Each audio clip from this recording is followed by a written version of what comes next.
So we covered the safety first rules, which sort of explained our willingness to tolerate bad outcomes. And now we're moving to value at risk, the last concept in this topic, which is just another way to express a certain willingness to tolerate those bad outcomes. Okay, how much are we willing to tolerate among the bad outcomes? Okay, so one of the measures we use is called value at risk. A lot of institutions and banks and so on use value at risk as their main measure.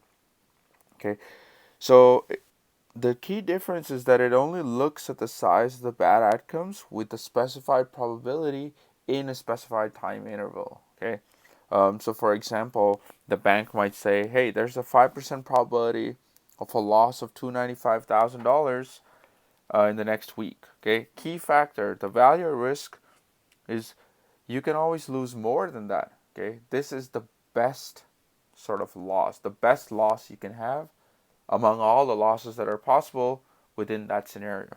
Okay, so hence why it says 295,000 or more. Okay, 295,000 or more. That's a key factor that you might want to note down. Okay, so if management is interested in that 5% probability level, then $295,000 is considered the value at risk. Okay, so basically, key factor, right? It is the best outcome among all the bad outcomes. Okay, it's the best outcome that can occur if returns are in the worst part of the possible outcomes. Okay, so if we look at sort of this normal distribution, and we're sort of in the left tail. Okay, where these are all the bad outcomes, where it goes on till infinity.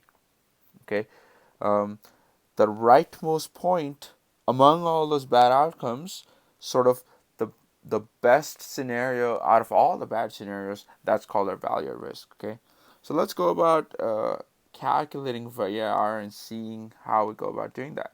Okay, so the value at risk, let's make a few assumptions. We always need to have some expected return, some standard deviation, right? So we have an expected return in the next week of 0.2%, a standard deviation of 0.3%. So remember, we have to talk about VaR with the specified time interval as well, right? And let's assume this bank has a portfolio value of $100 million. Okay, based on that, we have to assume some distribution as well. So as we've been doing so far, we'll assume a normal distribution.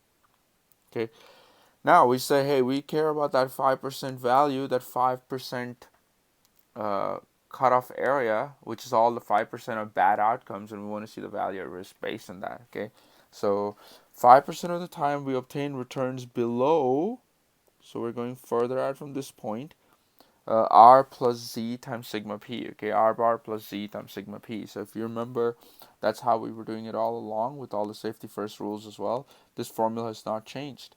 Okay, we're still using a 5% area, so for the 5% probability of bad outcomes. So if our alpha is 0.05, that means the Z associated with it is minus 1.65, right? So we have a Z of minus 1.65. Okay, so when you have R bar, our R bar was 0.2, our Z is minus 1.65, our sigma P is 0.3, and if we multiply and add them together, we get 0.2. So remember, this is a minus number, that's why this plus became a minus.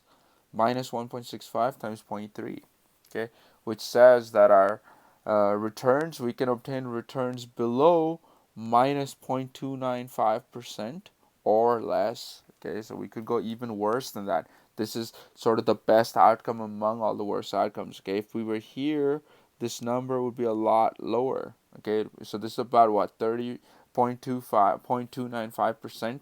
We could go even more. Okay, minus 0.3, minus 0.5, and so on.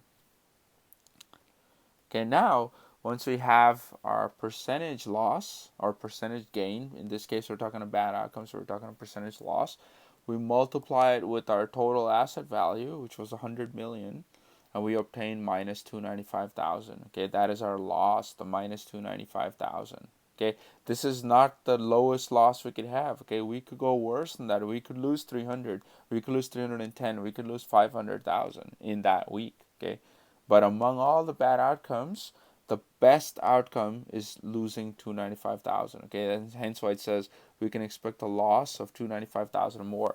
And remember what VAR is defined as. Value at risk is defined as the best outcome among all the bad outcomes. Okay, so our VAR is 295,000. That is the best outcome among all the bad outcomes, and that is how we define value at risk.